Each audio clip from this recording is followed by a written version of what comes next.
really interesting. I'll say this, as obviously the way the team has performed is changing Peter Sadler and AJ Preller's thinking. I'd be very surprised, obviously, at this point, if Blake Snell or Josh Hader move. I wouldn't say it's impossible.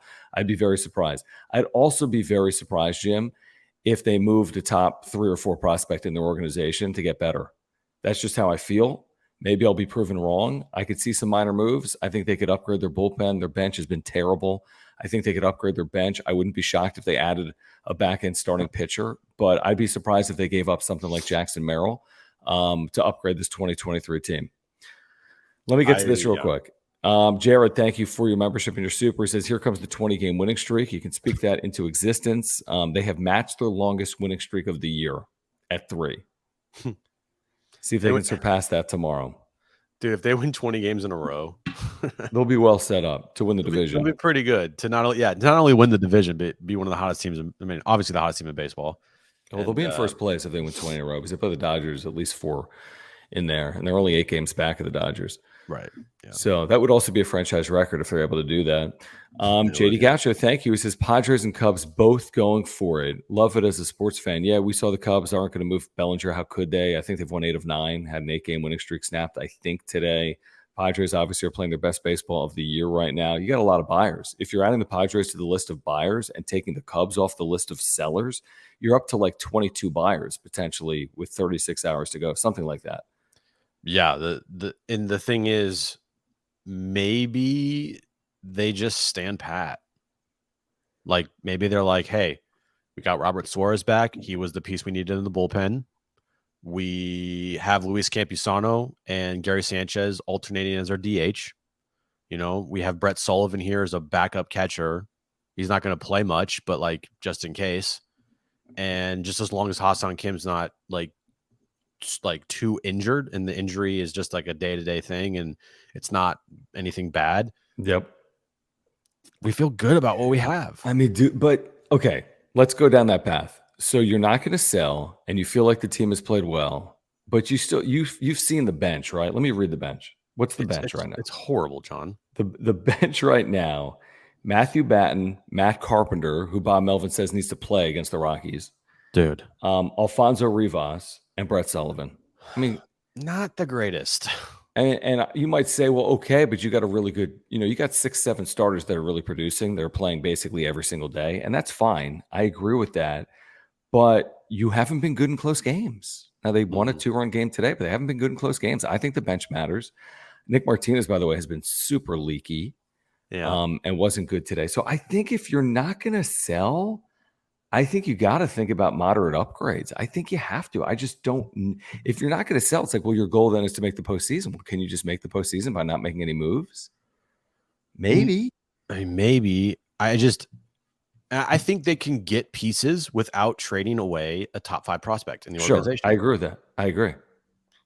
But that's the thing you wonder about Preller is he going to view this team as still like an all-in situation? So, hey, if I can go out and get, a solid bench piece or a DH, everyday DH, is trading away Robbie Snelling okay? Like, I don't know. And wait, for a bench piece, did you say? For an everyday DH. For an everyday DH. Do we have names that we would be thinking about? The kid in DC, Jamer Candelario. Yeah. You saw they were attached today, and I saw some MLB trade rumors. Trevor Larnach, who's had a bad year, but he's very young with the Twins. I'd be curious to see, what are they most concerned about? Are they most concerned about the offense, or are they most concerned about pitching? What are they? 4th in baseball in runs scored in July. My thing that would worry me is if my starting pitching breaks down a little bit. I've had the Waka situation. I have Lugo innings. And Musgrove, Darvish, Snell have been so good, maybe not as much Darvish, but they've been reliable, that I'd be fearful of what if they have to skip a turn in the rotation? Where are we turning? Mm-hmm. So, I would love to have an additional starting pitcher if I was AJ Preller. Yeah, I just would. Because this weekend, this is what you're supposed to do with your 1, 2, and 3. Correct. And you're supposed to sweep. You're supposed to win when you have Darvish on the mound, when you have Musgrove on the mound, and when you have Snell on the mound now. Like, those are win days, and they accomplished that this weekend, which was amazing to see. and they scored this weekend. They didn't have. I mean, there were times where you're like, you guys, what's going on here? Bases loaded, you score 1 run, no outs. Like, what are we doing? But they got the job done. They got pop. They did everything this weekend that you wanted to see them do. The last 2 nights, especially with how the bullpen was set up and how the pitching set it up, with going a combination of Martinez, Wilson, Suarez, Hader. Like, that is so far the best we've seen out of this bullpen and what makes you feel most comfortable all season long. Really. Other than Martinez, right? I don't feel comfortable at all with Martinez. I don't feel comfortable with Martinez either at this point in time, but I also don't want to. I'm not like, I don't feel the same way about him as I do like a Luis Garcia or someone else of the ilk. Well, I like Wilson, Suarez, Hader. How could you not? But I think you need a fourth. I think you need a fourth really reliable arm in that bullpen. But that's a fair point. Maybe that's, I don't know. Maybe that's getting a little like beggars can't be choosers, because their bullpen actually has been pretty good, especially at the end, obviously. Final couple of innings. HBVV, thank you for the super. Guys, if you're here, subscribe. Here on Content for Padres fans as we lead you up to the trade deadline. We will have shows for you, of course, leading up to the trade deadline over the next couple of days as well, right here on YouTube. Also, John and Jim on San Diego Sports 760. Also, thank you for the supers. Click the $ below the chat box, like our buddy HBVV, BRBF, BBFBN, who says Crone is not in Colorado anymore. They better sweep. If they sweep this series, they'd really be rolling. It would be as good of a stretch as they've had in a couple of years. I would say at that point, they'd be over 500. It's certainly an opportunity. I just looked. I think Colorado is 23-28 at home this year, so not horrific, but not good at all. And again, they just lost 2 veterans in Crone and Grichuk. So I think it's kind of silver platter stuff, and the Padres are playing well, and it's an opportunity where you have to win a series at the very least. Yeah, by the end, I mean, if you go 2 or 3, you're still not above 500, still game under. But you're getting close. You need to like continue. You need to continuously chip away at this thing. 5 games is still a good amount, but it's not the end of the world as of right now. Yep. You just can't have a stretch where you go 3-7 in 10 games and the teams in front of you go like 7-3 in a 10 games. Like, you do that, then you're pretty much saying night. Like, you need to play consistent for the rest of the year. I thought about it today, and I thought, I'm like, you know what? Can they have another 3-game losing streak this year? And I rethought about it. Initially, I was like, they can't have another 3-game losing streak. And then I thought about it again. I said, they can have 1. Like in 50-something games. Yeah. That's how I look at it. Like, you can have 1 3-game losing streak from here on out, and the rest of the baseball has to be good baseball. That's how I look at it. I mean, maybe that'll be proven wrong because it's still a lot of games. But I don't think they can suffer multiple 3-game losing streaks from here on out. No, I don't. I agree with you. And it's up to them, like, we didn't officially write this team off, but like, it felt like this wasn't. They were on life support. They were on life support. And the only thing that we said as far as the rest of the season goes is prove us wrong. Like, prove us wrong. Go out there and play good baseball that you haven't played all year long. And then once you guys get above 500, then we'll talk. Like, you haven't done it yet, so we're not going to fall for it. Hold on, there's a fly. So yeah, I think this weekend definitely helped. I'm still not all the way fully back in, because they got to be above 500 and you got to win more than 3 games in a row. Like, I'm sorry, you just gotta. And I still say that, like, to make a big decision based on a week's worth of data when you had 90-something games of data is a little bit tricky. Like, you have to be careful here. Now, if they play like this from here on out, they got a really good shot to make the postseason. But what if they don't play like the team we've seen in July? And what if they look like the team that we saw in April, May, and June? So that's the calculation I have to at least think about, I think, right now from AJ Preller. Ryan, thank you for the super chat. He says, we sweep Colorado, then what do my fellas think? I mean, we kind of just discussed it. I mean, I think if they sweep Colorado, they're going to be one of the hottest teams in baseball, and they'll be putting themselves in a position where everything's in front of them. And, what are they going to be? 3.5, 4 games out of a playoff spot. So they'll be as positioned as well as you could have asked, considering when they were 8 games under 500 about a month ago.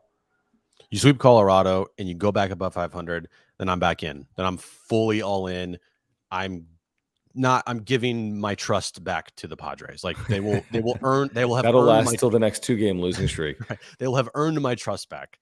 for about a day. Because that's what I said. I stand by it. Until this team gets above 500, you can't take them seriously. Now you can ease off of that because of how well they've been played how well they played this past weekend. But like they've done this before. They were this close A couple times getting back over 500, and then they shit the bed. Yep. So like they need to get over that hump. They need to get above 500. And until that happens, like I'm still at a little bit of arm's length away. And when they do get over 500, then okay, boom, back to being serious, back to really like going for this thing, and back into it all. Not saying that I'm not in it, because I am, obviously. It's just that's how I feel, with a little bit of hesitation still, and knowing that this weekend worth of games was great and they absolutely needed it, but it is a weekend. Like that, try to be a little bit measured here, even though it's something I feel like everyone's like World Series now. Right. I mean, they had lost 2 of 3 to Pittsburgh. Right. I mean, how quickly we forget. They're 9-7 post All-Star break. Remember what I said post All-Star break? I said the worst thing for AJ Preller is a team that goes 9-7 out of the All-Star break. And they can because it's better than 7-9. I literally said I think the worst thing he could do is have a team that goes 9-7 out of the All-Star break, because he's going to think he's got something, but does he?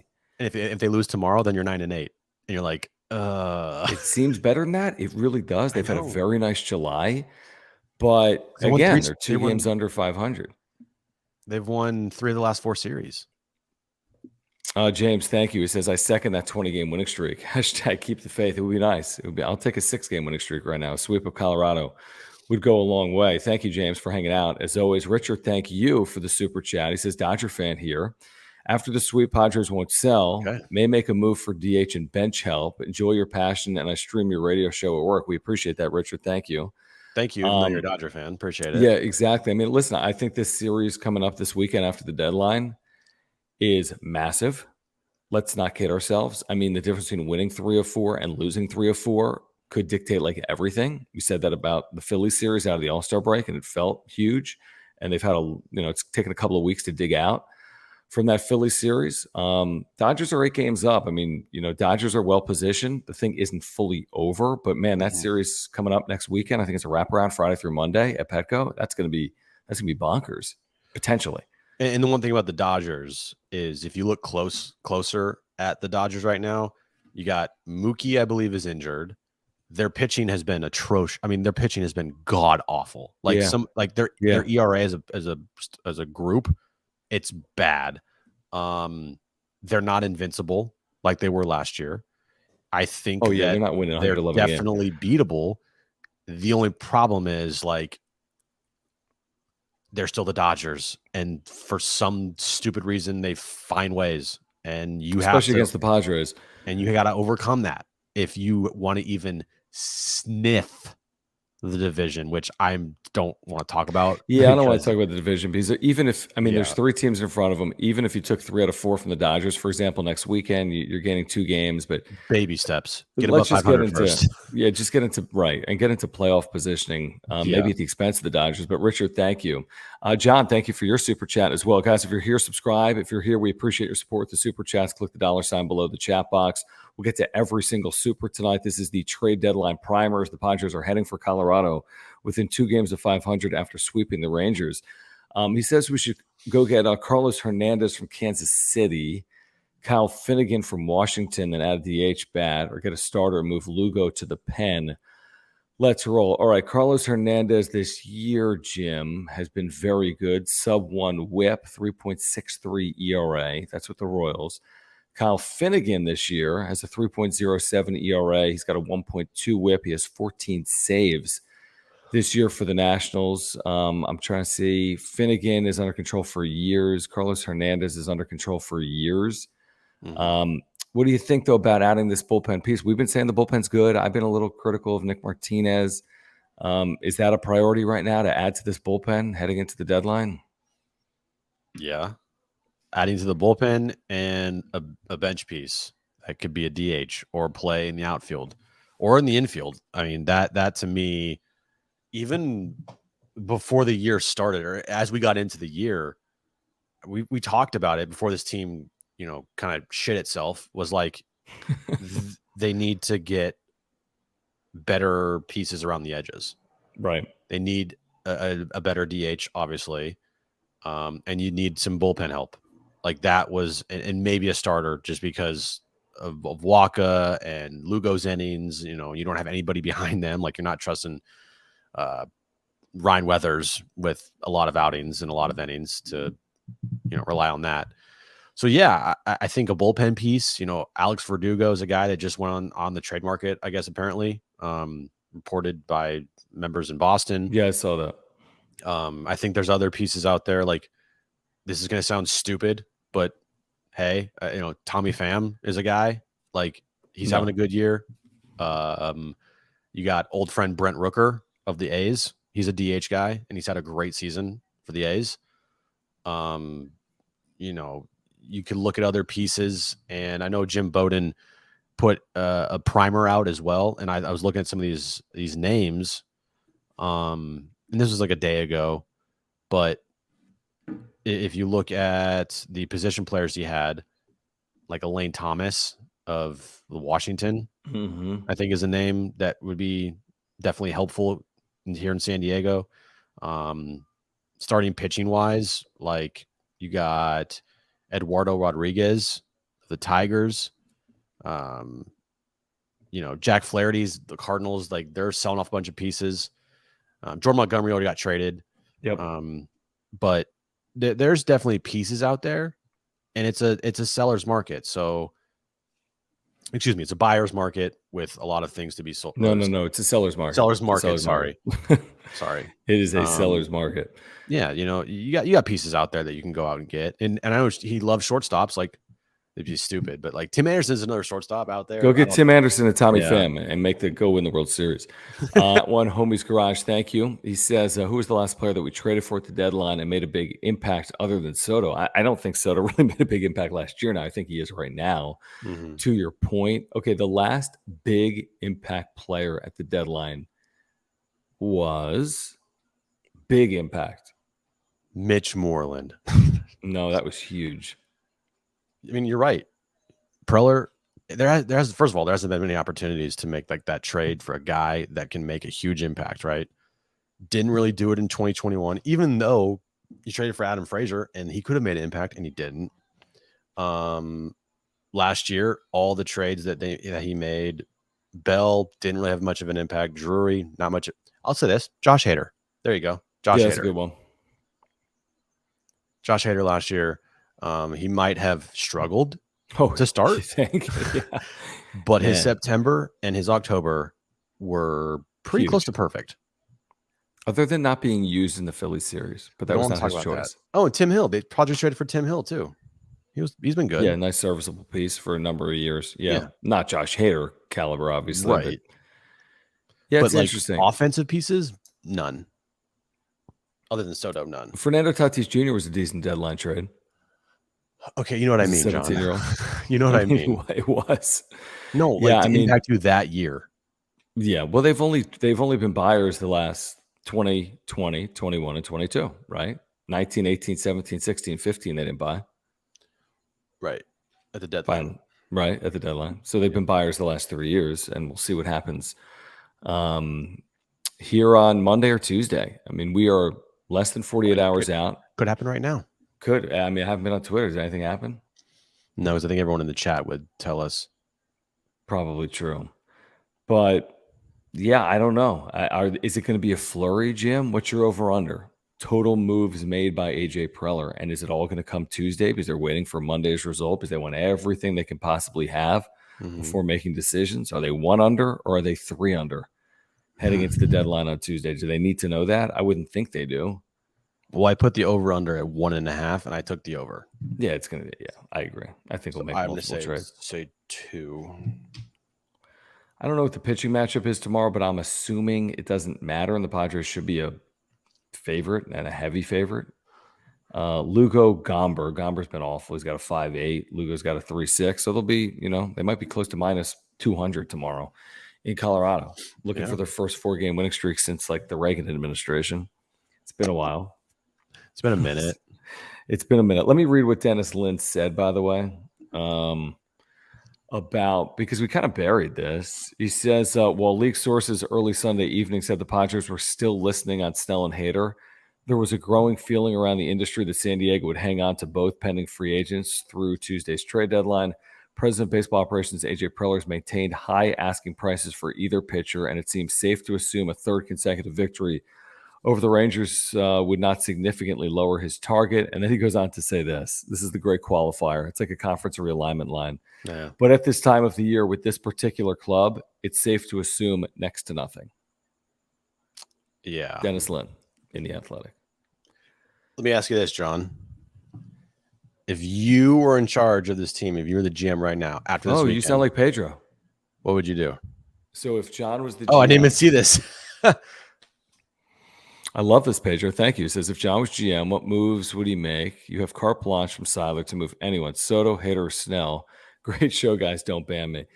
Well, obviously, I'd never advocate moving Soto. I'd listen on Hader and Snell. I think at this point, if you move one of those two, you're basically risking 2023 in the clubhouse. But I'd add starting pitching. Starting pitching because I think they'll need it because of the Waka situation, because of Lugo innings, and you're basically asking for everyone to be healthy from here on out. So I'd add starting pitching. I'd add bench depth pieces, and I think I can do that affordably. And I mean, if I could upgrade at center field, I'd love to do it. But I want back-end starting pitching. I want more depth on my bench. And if I can upgrade at center field, that's what I'm doing. I think I have enough with my bullpen because of Wilson and Suarez and Hader, others, Martinez, if he pitches effectively. I'm not rocking the boat. So, I'd make a couple of calculated moves. I wouldn't make any crazy move and trade any top 2, 3, 4 prospect in the organization. And I'd count on the team that I have in the clubhouse to play the way they've played in July. But, I wouldn't make some massive trade that alters everything. That's for sure. What about you, Jim? I would still listen to all offers on Snell and Hader. I would. Yeah, it doesn't hurt.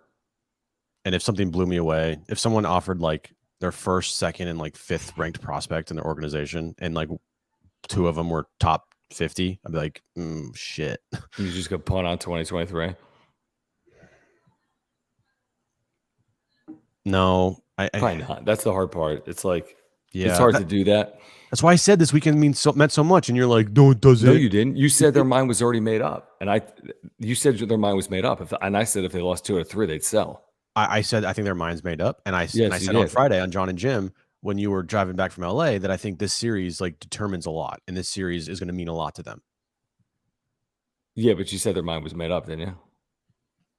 As far as I listened to that entire segment. But yeah, before the series, like it was, I thought it was made up that they are going to keep, and that they would also have this series against the Rangers, like put a exclamation point on either that mindset that they had before the series, which was not trade away Snell and Hader, be confirmed, or be completely just, 180 if they got swept. I stick by everything I've said all month on Snell and Hader and on the position of this team. If you're making trade deadline acquisitions based on a week's worth of activity, you better be right. You better be right. Because yes, they're playing better baseball, and you could say they played a lot better baseball in July, but does that mean it's going to continue? And they're going to have to play good baseball to chase down a playoff spot. And it's a playoff spot or bust if you don't sell, obviously, at the trade deadline. I stand by that. Now, they still have it in them. I've always said that. It's always a possibility that they can make the postseason, and the chances increase with each and every win, obviously. Mm-hmm. But the idea that you're going to buy heavily and or not sell off parts that you will get no return for in 2024 means you're only further all in. And by the way, it's not from a position of great strength. You're going to enter the trade deadline behind in the wild card standings, not ahead. So you have work to do no matter what you do at the trade deadline. That's why I think and I said at the top of the show, there's risk in both avenues. Obviously, you're going to draw 3.2 million fans. You're not selling Hader and Snell on a 4-game winning streak, 1 game under 500. That's not their MO. But look at the Mets. And the Mets were a half game behind the Padres like a day ago, and they're just selling off parts because they don't think they have enough. And they're looking at the standings and the teams in front of them, and they're thinking, this isn't our year. So we might pretend like the only strategy is to buy. But there are teams in very similar spots to the Padres that aren't probably going to be as aggressive and or would sell off parts where the Padres won't, if that makes sense. It makes sense. Sam, thank you. It says Ty France can be an upgrade over Crony. I agree, but you're paying him $80 million, unfortunately. So where does he go? Be a nice platoon there at first base. Yeah, I guess so, maybe.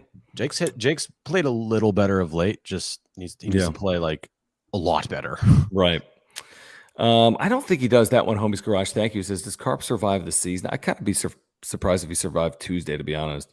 Bomo after the game said he would get some at bats at some point. I almost puked. Just got my wrap-up show trucker hat. Amazing. Is that this one? This isn't trucker. But by the way, this is down below. This wrap-up show cap. Click the link in the description down below. I think it's a tagged product, whatever that means, on YouTube right now. If you want this wrap-up show cap, you can pick it up. It is down below. Thank you. That one, Homie's Garage. Very cool. Thanks, man. Yeah, I don't want to see more of Carpenter. I don't want to see Carpenter again. Like, I'm sorry, but this is it. This is done. They should release him, and maybe they're waiting. Maybe they're trading for somebody, and then they're going to release him. Like, that's the corresponding move. I don't know. Probably. I don't think he's got more than a day or two. Nah. And Jim doesn't know this yet, but we will do a Tuesday trade deadline show on Tuesday morning. Time TBD. We will do a Tuesday trade deadline show on Tuesday morning. And if Jim can't do it, then it'll be me and Ben Fadden. All right, HBVV, thank you for the super. And of course, we have a show tomorrow night as well, following Padres Rockies. HBVV says Snell liked a meme of him and the Wolf of Wall Street. Right, I'm not going anywhere. Seen when Leo stays, he loves and doesn't want to leave San Diego. Need to extend him if we make the postseason. Now, that's an interesting conversation. The extension conversation on Blake Snell is a really interesting conversation. And that's only going to pick up steam. I mean, he's had like the best 13-start stretch in baseball history. It's been amazing. Whatever it's worth. It's like the best 13-start stretch ever. I'll say this right now, regardless of how he finishes the season, even if it's a Cy Young, I still don't want to give him an extension. I still don't. I just wow. I don't. I just don't. I think that you if you get this Blake Snell for the rest of the year, you say thank you and move along. Like, glad we got that Snell while he was here. You don't want to give him 6 years, 200? No. And something like that. And here's the thing: there will be a lot of recency bias with a lot of people regarding Blake Snell. And let me just remind you, everyone hated him. Yes, and Blake Snell, albeit he has been amazing for the last 13 starts, he's still a 5-inning pitcher. Do you want to give a guy $200 million to be that's a 5-inning pitcher? I can't answer that. I mean, I can answer that. I agree with what you're saying. I mean, I'd be, unless I'm getting some deal, which I'm not, I wouldn't think on Snell, then I'm not going to do it. I'm not willing to go give another player 100 plus million. He's going to be well more than 100, by the way. So I'm with you. 180, I don't know, whatever. I just take this year and say, hey, keep doing what you're doing, and I hope you get paid wherever you go. Yep, because shit, he can win the Cy Young this year. He's gonna get a boatload of money after this season. It just that's how it's gonna work, because he's had an amazing year, and people are gonna think like he's turned it around. He's gonna have this. I mean, maybe he does. I don't know, but the risk I'm not taking, especially for a 5-inning pitcher, I'm just not doing that for that much money. Yeah, it's tough, man. I'm with you. I love Snell here, yes, but not for that money. He's been amazing. Now, again, this is a great point from John. Again, with the benefit of hindsight, you got the young Snell over the old Darvish. Is Snell better than Darvish? Sure, he is right now. There's no question about it. Now, could you get Snell at that price? No. Darvish was low 100s. He was like 100. Yeah, under 20 a year. I mean, where Snell's not going to be anywhere near 20 a year. I think it's like 18 a year or 17 a year. Yeah. And Snell will be a high commodity left-handed guy who's going to potentially win a Cy Young. Like, are you kidding me? Yeah, I'm kind of with Quan that he'll be like a Met and they'll overpay. So yeah, Yeah. someone's going to overpay on. I mean, can he do it again? I don't know. And Did it in 2018. knowing Blake Snell, I bet you anything he wants to stay in San Diego desperately, because this dude, it took him 2.5 years to get fully comfortable I here. know. He is not a guy that can just get up, leave, and do the exact same thing he's doing right now in any other position, any other place. That's why I was thinking if he gets traded at the deadline, that team that he goes to, he might revert back to old Snell, because one, he doesn't have the comfortability here. Right. Two, he wouldn't have Gary Sanchez. Like, this dude is a creature of habit, and his surroundings make a huge, huge impact, I feel like, on his performance. And by the way, Johnny, you're probably right. I mean, 200 is probably a reach because it's Blake Snell, and everyone's going to look at like the walk totals are always through the roof, and he only throws 5 innings. To Jim's point, but it's got to be, I don't know, it's got to be 160 plus. It's Yeah. got to be. I'd be surprised if it wasn't. I think it'll be 5+ years. That'd be my guess. Look what Carlos Rodon got from the Yankees this past offseason. Like, What was it? I think it was like 165 million. God. Hey, by the way, I was wrong on that. I'm glad the Padres didn't get him. Yeah, that didn't work out very well. I'm glad the Padres didn't get him, because I was wrong on that. I wanted Carlos Rodon over Xander Bogaerts. Can you imagine though that could Snell stay? I mean, out of Snell and Hader, do you think one of them, if you keep them both beyond the deadline, do you think one of them stays for 2024?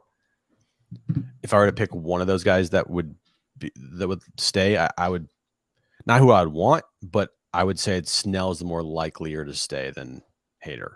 Yeah, like if you're gonna pay Hader 100, I think I'd just pay Snell 150. Yeah, Snell's a starter. right. That would be my guess how they would go about it. Yeah. Yeah, interesting. People are commenting. What's up, Rich? What up? Yeah, that's just like, hey, I would Hader more likely, or Hader will stay, or Snell over Hader. It's an interesting conversation. Let's see if they survive the next 48 hours. They will.